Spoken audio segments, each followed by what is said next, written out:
Hey, what's going on, everybody? My name is Corey, better known as the C-Man, and I want to welcome you to another edition of the C-Man's Cinema Sit Down. Happy Easter for all you folks that celebrate Easter. That's going on today. But we're not here to talk about Easter. Oh, no. We're talking Goliaths, Titans, throwing down, baby. I'm sorry it took so long to get this review out, but I forgot that this was going to be a midweek release because of the holiday, so it gets the 5-day weekend.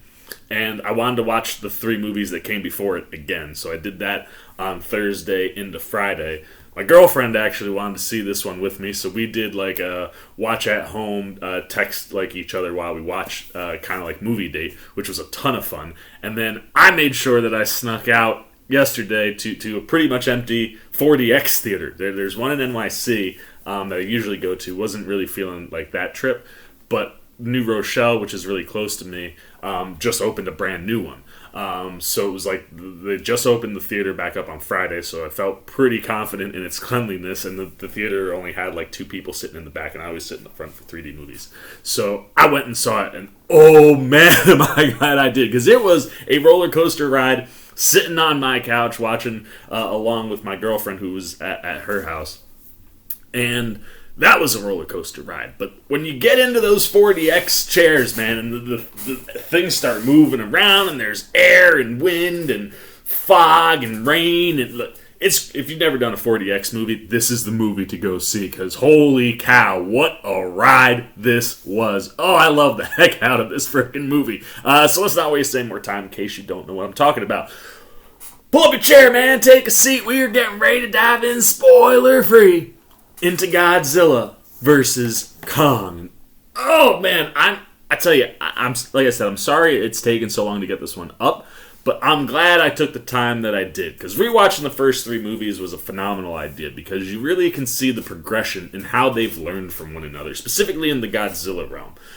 That first Godzilla movie is okay. I love the Godzilla stuff in it. I love that they opt to introduce him from the ground and getting that perspective from, the human size, really worked to show how big these things were. But I wanted like what we got in the finale throughout that whole movie. I didn't get enough Godzilla. He came into the movie late. We didn't get a lot of them, and then when we did get him, it was nighttime. He's a dark character. He's fighting dark characters. There's smoke and dust, and like it was hard to see because the palette of the general movie was kind of gray. And once you kill your main character in like the first 30 minutes, I think those are things that they learned from. And when Kong Skull Island came out, that movie I think is just great. Kong works really well for the human story, which doesn't seem to work very well in these movies generally. And of the 4, I think that one does it the best because Kong has a human ability to him, right? You're able to relate to him and interact with him more on a human level than you do with Godzilla. So the human stuff works, and the creatures they run into on Skull Island are smaller. So like the humans can actually hang for a little bit, and the Kong stuff is great. It's in the daytime. He looks great. The action is wonderful.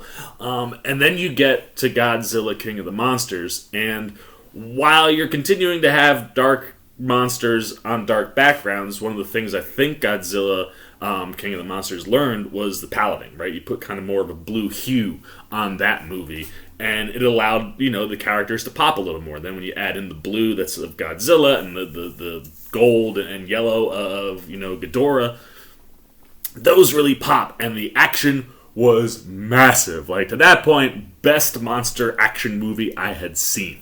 And while the human element stuff still wasn't very good, like, at least you had actors in there that you enjoy watching throughout the whole movie. And, like I said, the monster stuff is great. And then you get to this movie, and this is, like, the ultimate evolution of all 3 of them, man. Like, this movie starts right out with, like, spoilers, but it starts right out the gate with one of our monsters. Like, it's the first of the 4 to open on our main... Well, I guess Kong Skull Island also did that, sort of. But, like, the first thing you see is actually one of these 2 guys. And I was like, yes, it's taken 4 movies. But we finally did it. Like, front and center. Get these guys front and center. And they're front and center the whole movie, man. I mean, Kong does a little bit more carrying than Godzilla does because there's a mystery element to Godzilla. And if you're not familiar with the story, basically Godzilla attacks a science base. There's this company, Apex, this new science company, attacks one of their bases just randomly. So that sends all the scientists in the world into a frenzy to try to figure out why Godzilla is attacking. Alexander Skarsgård's character has studied the Hollow Earth theory and hypothesizes that Hollow Earth, basically the center of the Earth, is where all these titans come from. And there is a power energy source that can help them stop Godzilla. But the only way to get there is to use Kong. So you send Kong to get this power source. Godzilla's just freaking out. Obviously, they fight a lot, and then the movie goes from there. And what I love is, like, you get daytime action sequences, man. Like, we've seen it in the trailers. Like, they fight on that boat in the daytime. And then when you get to the nighttime stuff, it's not necessarily like a color palette, the hue that's kind of on top of anything. It's just light the city up, man. Like, just light the city up in neon lights. And then you throw in the blue and everything else that's going on with these guys. Like, oh, it popped! Like, these two characters have never popped on screen the way they pop on screen in this movie. And it's wonderful. And there is a lot of action. Like, we get, I think, like, there's, like, 3 main action sequences in this movie. And all of them are, like, prolonged. Like, they almost have, like, a mini 3-act structure inside the fight sequences. And it's spectacular. It's mind-blowing. It's dazzling. Watching it on your freaking couch, man. Then you go to a 4DX movie theater, you put the 3D glasses on, and you're just riding around in this. It was literally like riding a roller coaster. And again, like, when you're in these massive fights and these big action sequences with these two gorgeous-looking monsters, man, they look so good on screen.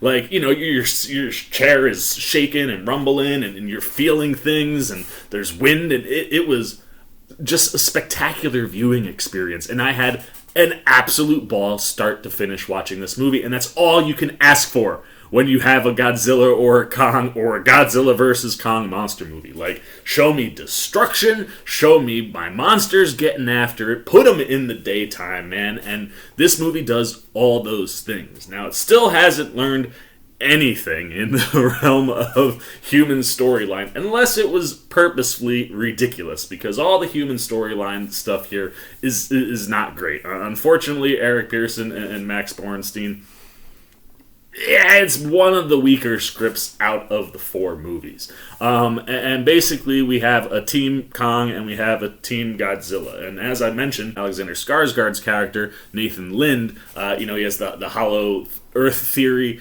and ties into the Kong storyline, kind of leads that mission. So you have him, Rebecca Hall, who plays Eileen Andrews.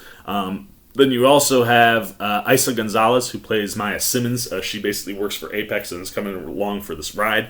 And then you have Kaylee Hottie, who plays Gia, the little girl. Now, with the Kong stuff, I think you get fine performances from everybody here. You know, I mean, Gonzalez, Hall, and Skarsgård are all good. And the storyline is, like I said, it's kind of ridiculous. Like, you're going to the center of the earth, and they're using Kong as kind of like a guide. And, you know, they're fine. You know, I don't have any issue with them, really. They're kind of not too much. There's not too much consequence to them, but I do enjoy some of the sequences that are around them. Like, when we go to Skull Island, that stuff is really cool with what they got going on there. When we go on this main journey, there is some really cool stuff in there, man. They handled that concept, I thought, in a really interesting way, and I enjoyed going along that ride. And the fact that Kong is with them through pretty much all of this. I mean, the same with the ship sequence that we've seen in the trailers. I just kind of dig them because they're riding with Kong pretty much the whole movie. And you have that little girl, Kaylee Hottie, playing Gia. She is the MVP of the human race in this movie, man. And again, it ties into that connection that Kong can have with a human because he's very human-like himself. And the connection between them is It's so wonderful, man. Like, I teared up multiple times in this movie because of that relationship, man. This little girl is so freaking adorable. She's deaf, so everything is through sign language, and the way that she interacts, like there's a connection between her and Kong that's honestly beautiful to watch on screen. So I loved her. Kaylee Hottie, human MVP of Godzilla versus Kong. But the Kong group, fine, whatever. The Godzilla team. Oh man, is there some crazy weird ass stuff going on that side of the movie. Now, it's kind of broken up. Like, you have this new company, Apex, that's being led by Damian Bashir. It was unfortunately that, Tywin Lannister doesn't pop up anywhere. He probably would have made more sense to be running this country, but you got Damian Bashir. They're the kind of science company that's doing mysterious stuff through the whole movie. And whatever, like, Damian Bashir plays a maniacal bad guy pretty well, so, like, he's fine. And there's another character that is tied to his story that's also kind of, just fine, but has a cool universe tie, like where he comes from. I thought that was like, ooh, that's a cool way to like tie into that storyline.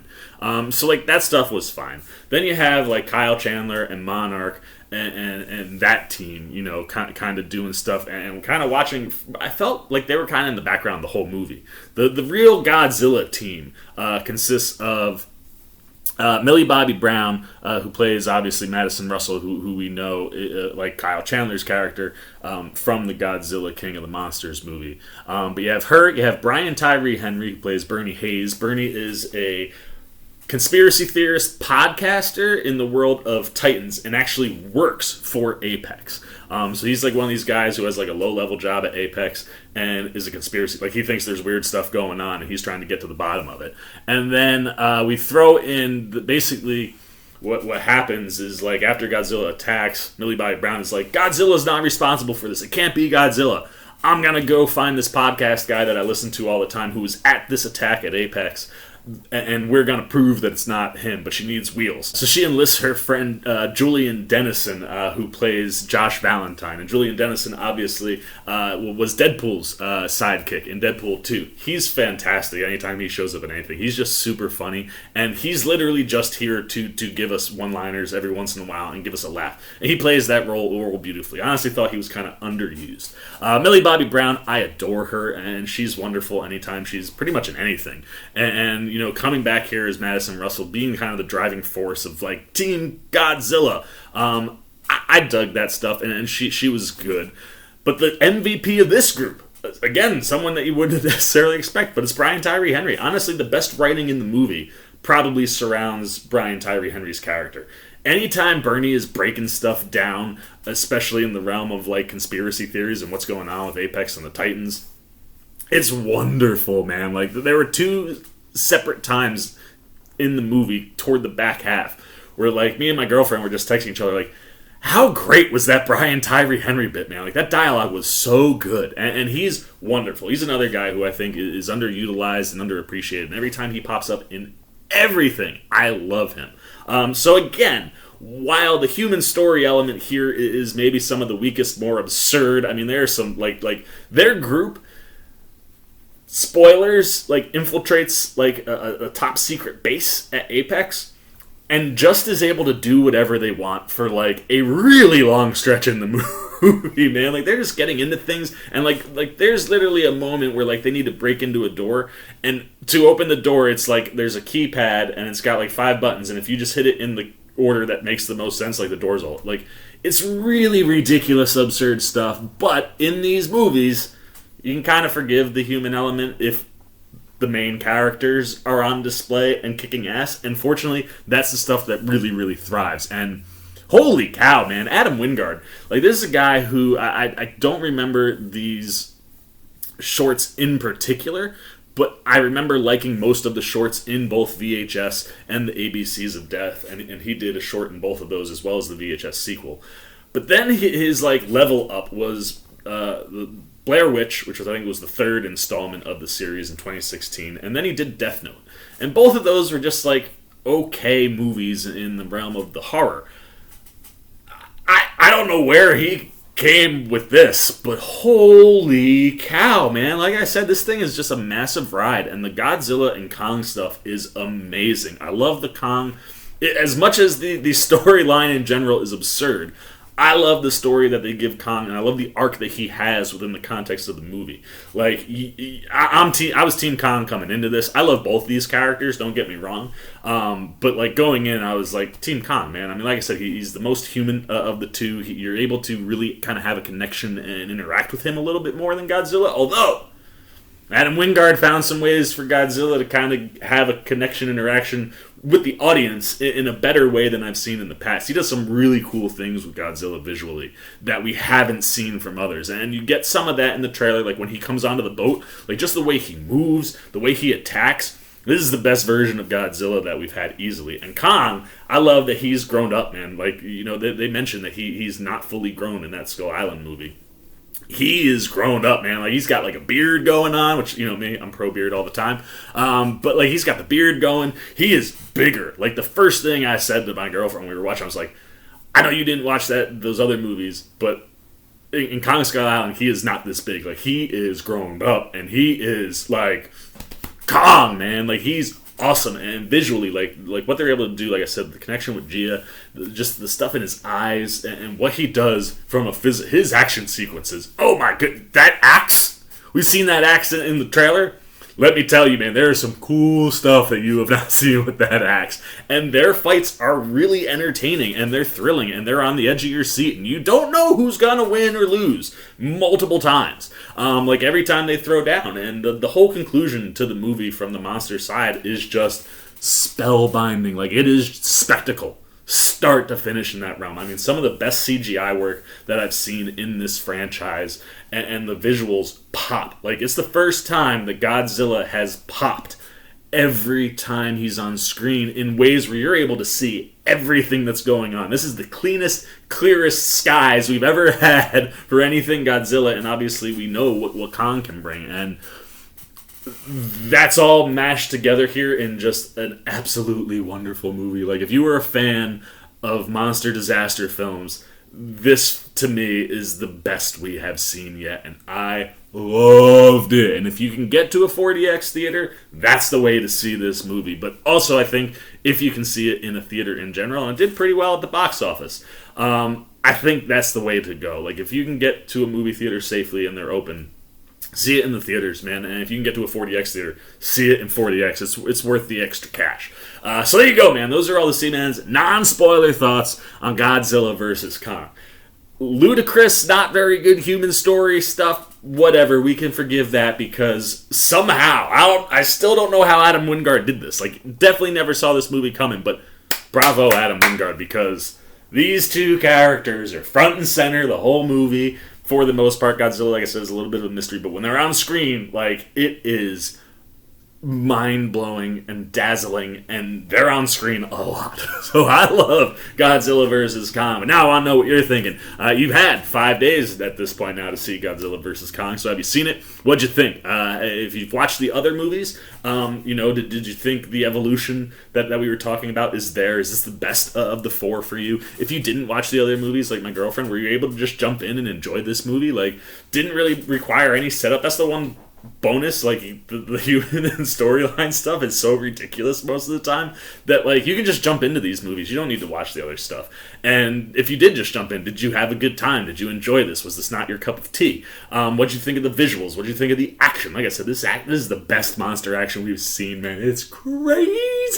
The surprises, all the surprises they got in this movie. Wonderful, wonderful stuff. So that, if it popped for you, let me know, man. Gosh, just don't spoil it. And if it didn't, tell me why it wasn't working. What good, bad, indifferent do you got to say about Godzilla vs. Kong? Do it down below in the comments section. Look forward to talking to you down there. As always, if you enjoyed this video, please give me a thumbs up. And if you're new, you want to come hang out with the old C-Man anytime we're talking movies, TV, trailer reactions, you just want to be here for it all. You just like what the old C-Man is doing, want to show a little love, a little support. Well, you can do that by jumping over there, man. Hit that subscribe button. Come join C-Maniac Nation. Hit that little bell if you want those alerts. And until next time, for the C-Man Cinema Sit Down, I'm in the C-Man. I'm signing off. Peace. Oh, hey, what's going on? You must be sticking around because you're looking for more content featuring this guy. Well, guess what? You're in the right place. You can check out more videos right here and right here. And if you have and you want to come join that C-Maniac Nation, you can hit that subscribe right over there.